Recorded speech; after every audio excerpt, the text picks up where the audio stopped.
Hi, my name is Julius, and I'm a grateful believer in Jesus Christ, and I'm in recovery for sexual addiction and anger. Hi, my name's April. I'm a grateful believer in Jesus Christ, and I'm in recovery for anger and anxiety. I've been coming to VantagePoint Church now since the beginning, for 13 years. And I have the same answer because we're married. VantagePoint for 13 years, CR for about 10 months.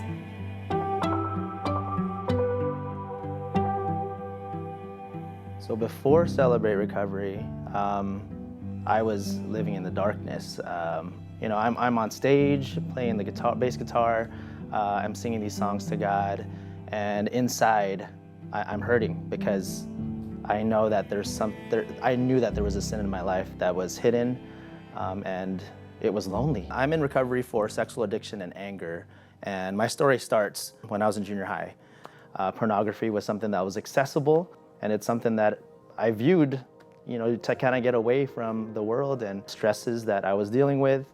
It continued, and just like a lot of people who are, married, I thought that addiction would go away once I got married, but it continued. I think a lot of my issues stem from growing up in the church and having my mom be on church staff and my dad serving as an elder my entire life. I also was in ministry at a very young age, so whether it was church people or myself, there was this requirement, I guess, put on me to be perfect and to have it all together. So I hid a lot of things, and I would not let people see that I was struggling or anxious or angry. And I think my anger and repressing things and being afraid to look human to others is what caused the anxiety as well.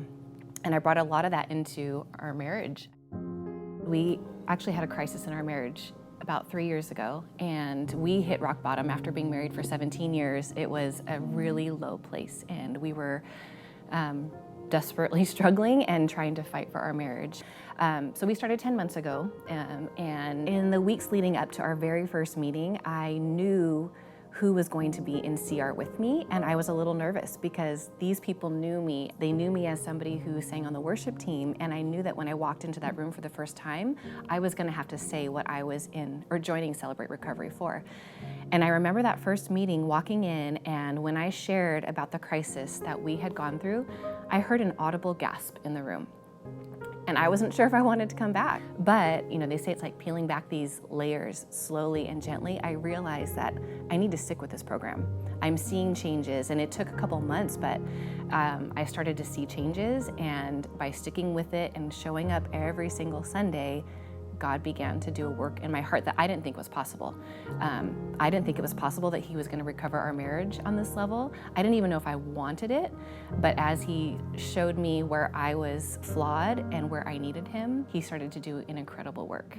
Like, what are people gonna think when they hear that I have problems and addictions and issues? What are they gonna think? And so, and I thought that was gonna be a huge deal, and I was gonna get shame and condemnation from that, but it's totally opposite. It's not the shame, it's freedom. I was fearful, and I was struggling with shame as well, but that's not of God. So you have to claim that, and perfect love casts out fear.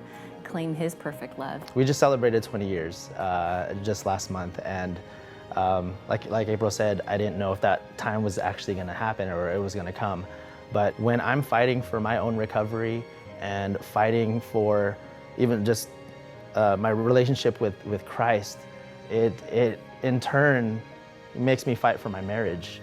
To be on this side and to know that I'm not alone, I don't have to be afraid, I don't have to be shackled by the things that seemed shameful is beautiful. So I pray that those of you who are on the fence about joining recovery, that you just step out of your denial and into faith.